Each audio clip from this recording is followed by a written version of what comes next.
Hi guys, thanks for joining me for another process video. Today I am scrapbooking a photo of myself and my little cousin. This is back, 20 years ago, I think. She's a mom now. She has two little boys and she's married. Her husband's in the Marines and he just got back from Afghanistan and she's all grown up, but this photo was taken when she was about 2.5 or 3. She lived with me from the time she was 8 months old on and off until she was about 5. And then I didn't get to see her. Actually, I never saw her again until she found me on Facebook, or I found her on Facebook. One of us found each other. Years later, her mom is my first cousin, and we didn't get along very well. So her mom just kind of disappeared with her one day, and we never saw her again. So it was really heartbreaking, and I had saved pictures of her, and I wrote her a letter way back then, and I was able to give it to her now that she's grown, and so she was able to appreciate it, and we've built a relationship online, and I hope someday to get to meet her in person again. But anyway, I'm using this Pebbles collection, and I've got these two little 3x4 cards. One says, "Always remember you are loved." And then I used another one, the green one, just as a photo mat. So I've got this wood grain paper that I'm going to use as my main layer. And this was actually kind of difficult for me. It's a simple layout. It's really simple. There's nothing complicated about it. But I don't know. I just had a really hard time with it. I think sometimes when it's too simple, it feels like something's wrong. So I don't know. Anyway, there was this striped piece of paper and I really liked it, but I wasn't sure what to do with it, and I'm gonna end up using it in a few minutes, but I decided in the meantime to cut some photo corners out of that green polka dot paper. So that's what I'm doing now, and I'm just distressing the edges so that they're brown around the end and not white. Okay. Sorry, I shut my microphone off for a second. So this is that striped paper, and I'm just getting it straight right there because my trimmer does not seem to cut paper straight. Either that or it's me. I don't know, operator error maybe. I've got this border punch from Martha Stewart, and I just got it from somebody on the Scrappy Resale Room, and it makes like a vine punch or a vine design, and I really, really like it. Or maybe it's a branch.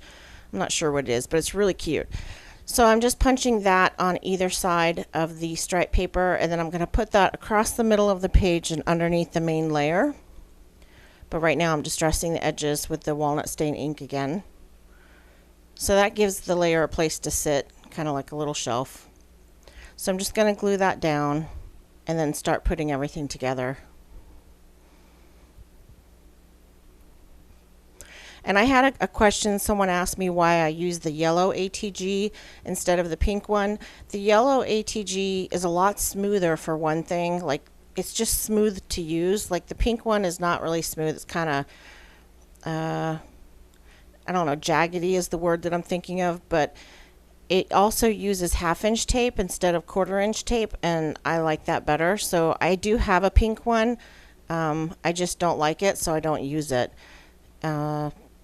Which, I don't know. I probably am going to end up selling it just because it's sitting here with no use. So I found this little banner and I cut off the top so that it would fit, and it says, "You make me happy." And then I found this little yellow sticker that says Cousins, and I think the name of this Pebbles collection is Family Ties. So I put that little yellow banner sticker that says Cousins underneath the photo, and then there's another sticker that says Miss You, which goes really well with this collection because, I missed her for so many years. It was a really, really difficult situation because I loved her like she was my own daughter, because I had raised her for so long.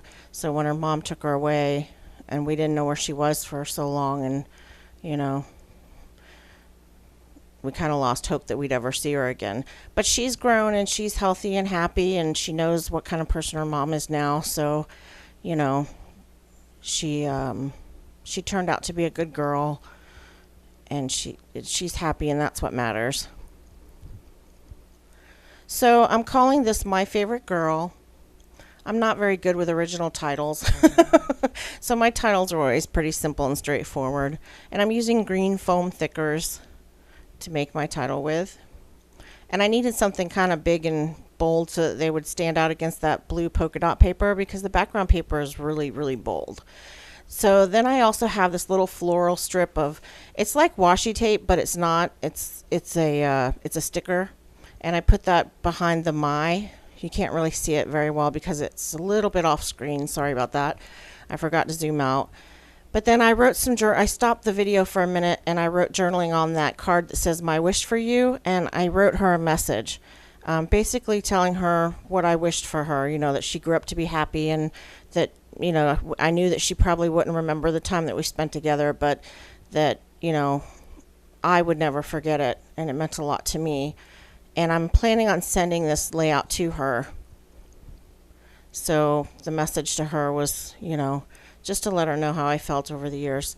So now I'm putting some little enamel hearts on, and those are from Prima, I think.